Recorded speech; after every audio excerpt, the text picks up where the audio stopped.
And welcome to week 4 of a year of wisdom. Let's get started.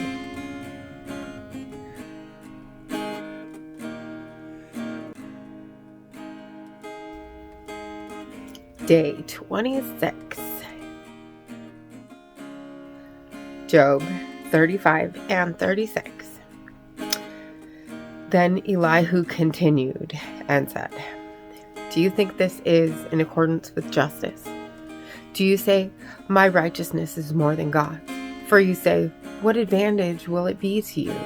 What benefit will I have, more than if I had sinned?' I will answer you, and your friends with you. Look at the heavens and see, and look at the clouds. They are higher than you. If you have sinned, what do you accomplish against him? And if your wrongdoings are many, what do you do to him? If you are righteous, what do you give him? Or what does he receive from your hand? Your wickedness is for a man like yourself, and your righteousness is for a son of man. Because of the multitude of oppressions they cry out. They cry for help because of the arm of the mighty. But no one says, 'Where is God my maker, who gives songs in the night, who teaches us more than the animals of the earth and makes us wiser than the birds of the sky?'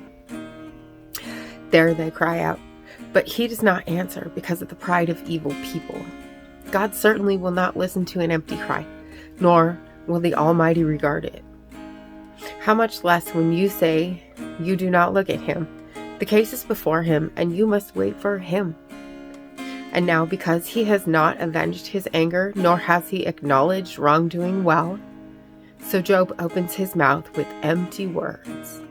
He multiplies words without knowledge."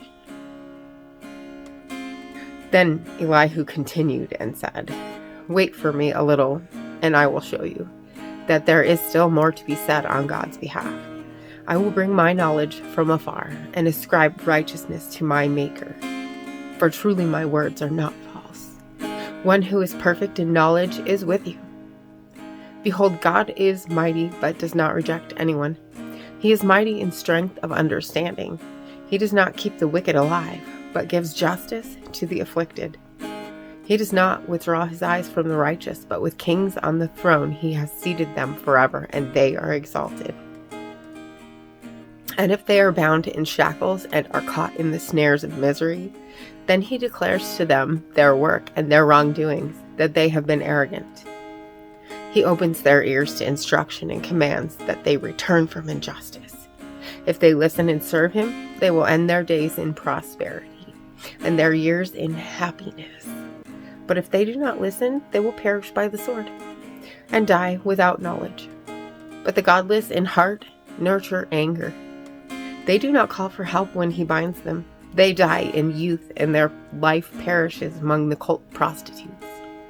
He rescues the afflicted in their misery, and opens their ears in time of oppression. Then indeed he induced you away from the mouth of distress, and instead of it a broad place with no constraint.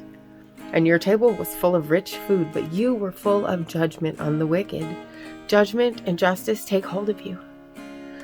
Beware that wrath does not entice you to mockery, and do not let the greatness of the ransom turn you aside. Will your cry for help keep you from distress, or all the exertions of your strength? Do not long for the night when people vanish in their places. Be careful, do not turn to evil, for you preferred this to misery. Behold, God is exalted in his power. Who is a teacher like him? Who has appointed him his way, and who has said, 'You have done wrong'? Remember that you are to exalt his work, of which people have sung. All people have seen it. Mankind looks at it from afar. Behold, God is exalted, and we do not know him. The number of his years is unsearchable. For he draws up the drops of water. They distill rain from its celestial stream, which clouds pour down. They drip upon mankind abundantly. Can anyone understand the spreading of the clouds, the thundering of his pavilion? Behold, he spreads his lightning about him, and he covers the depths of the sea. For by them he judges peoples. He gives food in abundance. He covers his hand with the lightning and commands it to strike the chariot. Its thundering voice declares his presence. The livestock also, concerning what is coming up. Proverbs 26. Like snow in summer and like rain in harvest, so honor is not fitting for a fool. Like a sparrow in its flitting, like a swallow in its flying. So a curse without cause does not come to rest. A whip for the horse, a bridle for the donkey, and a rod for the back of fools. Do not answer a fool according to his foolishness, or you will also be like him. Answer a fool as his foolishness deserves, so that he will not be wise in his own eyes. One who sends a message by the hand of a fool chops off his own feet and drinks violence. Like useless legs to one who cannot walk, so is a proverb in the mouths of fools. Like one who binds a stone in a sling, so is one who gives honor to a fool. Like a thorn that sticks in the hand of a heavy drinker, so is a proverb in the mouths of fools. Like an archer who wounds everyone, so is the one who hires a fool or hires those who pass by. Like a dog that returns to its vomit, so is a fool who repeats his foolishness. Do you see a person wise in his own eyes? There's more hope for a fool than for him. A lazy one says, "There's a lion in the road. A lion is in the public square." As the door turns on its hinges, so does a lazy one on his bed. A lazy one buries his hand in the dish. He is weary of bringing it to his mouth again. A lazy one is wiser in his own eyes than 7 people who can give a discreet answer. Like one who takes a dog by the ears, so is one who passes by and meddles with strife not belonging to him. Like a maniac who shoots flaming arrows and death, so is a person who deceives his neighbor and says, "Wasn't I joking?"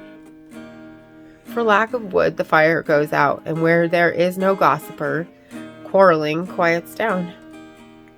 Like charcoal to hot embers and wood to fire, so is a contentious person to kindle strife. The words of a gossiper are like dainty morsels, and they go down into the innermost parts of the body. Like an earthenware vessel overlaid with silver impurities are burning lips and a wicked heart. One who hates disguises it with his lips, but he harbors deceit in his heart. When he speaks graciously, do not believe him, because there are 7 abominations in his heart. Though his hatred covers itself with deception, his wickedness will be revealed in the assembly. One who digs a pit will fall into it, and one who rolls a stone, it will come back on him. A lying tongue hates those it crushes, and a flattering mouth works ruin. And as always, thank you for being here, and click that subscribe button and click the bell. And don't forget to hit the like button as well. And I'll see you tomorrow for the next video. Blessings. I'm standing at the crossroads. I'm lost without a clue. I need a big pink neon sign to show me what to do. I thank you, Lord. It glorifies you when you're the only answer. I praise you, Lord, for holding what's too much for me. And I'm amazed by you, Lord, because nothing's too big and nothing's too small to lay at your feet. I want to thank you, Lord, for believing